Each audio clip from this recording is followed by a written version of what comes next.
Assalamualaikum warahmatullahi wabarakatuh. Di sini saya akan menjelaskan tentang sistem peredaran darah pada ikan. Pertama-tama saya akan memperkenalkan diri terlebih dahulu. Perkenalkan, nama saya Yulia Melani Ananda, NPM 1840102022, Prodi Manajemen Sumber Daya Perairan, Fakultas Perikanan dan Ilmu Kelautan, Universitas Borneo Tarakan. Baiklah, di sini saya akan menjelaskan sedikit tentang morfologi ikan. Ikan didefinisikan secara umum sebagai hewan yang hidup di air, bertulang belakang, berdarah dingin, bergerak dengan menggunakan sirip, bernafas dengan insang, dan memiliki gurat sisi atau linea lateralis sebagai organ keseimbangannya.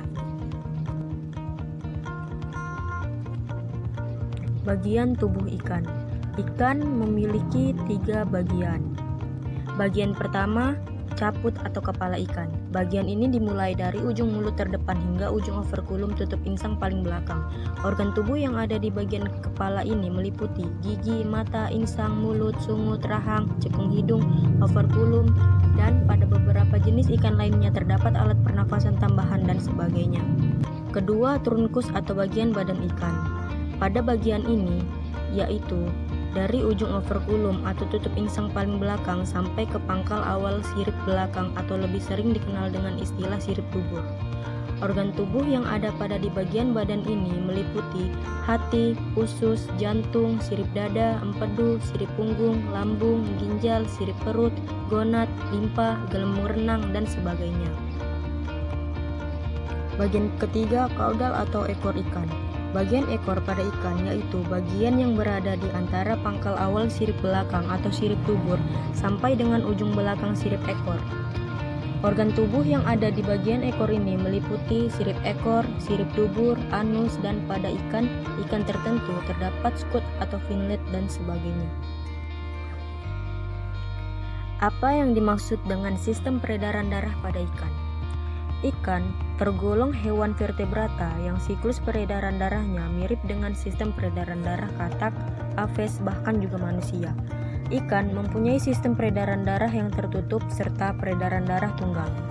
Fungsinya yaitu guna mengangkut makanan menuju seluruh tubuh serta membuang sisa metabolisme dalam tubuh. Adapun beberapa organ tubuh ikan dan salurannya yang berperan dalam sistem peredaran darah. Yang pertama, jantung. Jantung ikan terdiri atas atrium. Atrium ialah sebuah ruangan di dalam jantung ikan berdinding tipis. Darah yang terdapat dalam atrium akan melewati anterioventrikular, lalu masuk dalam rongga ventrikel. Anterioventrikular mempunyai semacam katup atau klep yang bisa mencegah aliran darah sehingga kembali ke rongga atrium. Selanjutnya, ventrikel. Ventrikel ialah sebuah ruangan di dalam jantung ikan berdinding tebal. Ventrikel hanya akan menerima darah yang menyalur ke atrium. Selanjutnya, darah akan dipompa dengan memakai aorta ventral menuju insang hingga menyebar menuju seluruh tubuh. Lanjut, sinus venosus. Sinus venosus ialah ruangan tambahan yang ada di dalam jantung ikan dengan berdinding tipis dan juga nyaris tanpa mengandung jaringan otot.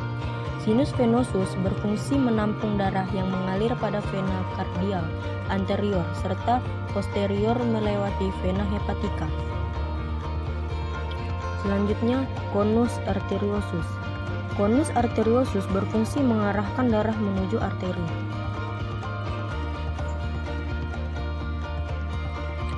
Yang kedua, arteri. Arteri adalah salah satu pembuluh darah yang ada dalam tubuh ikan. Arteri di dalam tubuh ikan berfungsi untuk menyalurkan darah yang keluar dari insang menuju ke seluruh tubuh.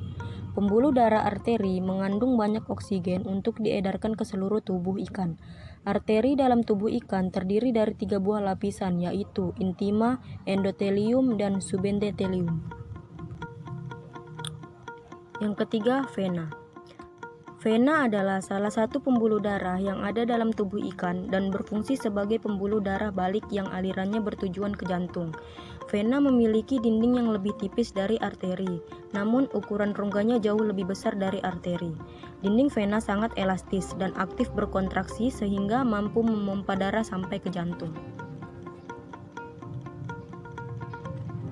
Keempat, kapiler. Kapiler adalah tempat percabangan saluran darah dalam tubuh ikan yang berfungsi sebagai tempat pertukaran antara darah dengan jaringan atau sel. Kapiler yang terdapat dalam tubuh ikan ada 3 jenis, yaitu kapiler kontinu, kapiler berpori, dan kapiler diskontinu. Proses peredaran darah.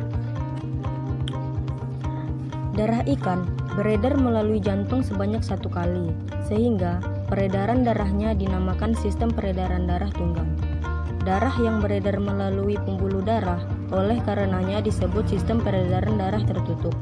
Seekor ikan mempunyai sebuah jantung dengan 2 ruang utama, yaitu 1 atrium atau serambi dan 1 ventrikel atau bilik. Proses peredaran darahnya dimulai dengan darah dipompa oleh jantung, tepatnya ventrikel. Kemudian darah mengalir menuju insang, yakni tempat terjadinya pengambilan oksigen oleh darah dan mengeluarkan karbon dioksida lewat dinding kapiler. Kapiler insang membawa darah kaya oksigen ke seluruh pembuluh kapiler yang terdapat pada bagian tubuh ikan. Selanjutnya darah akan kembali ke atrium jantung melalui pembuluh balik atau vena. Sekian penjelasan saya mengenai proses peredaran darah pada ikan. Kurang dan lebihnya mohon dimaafkan.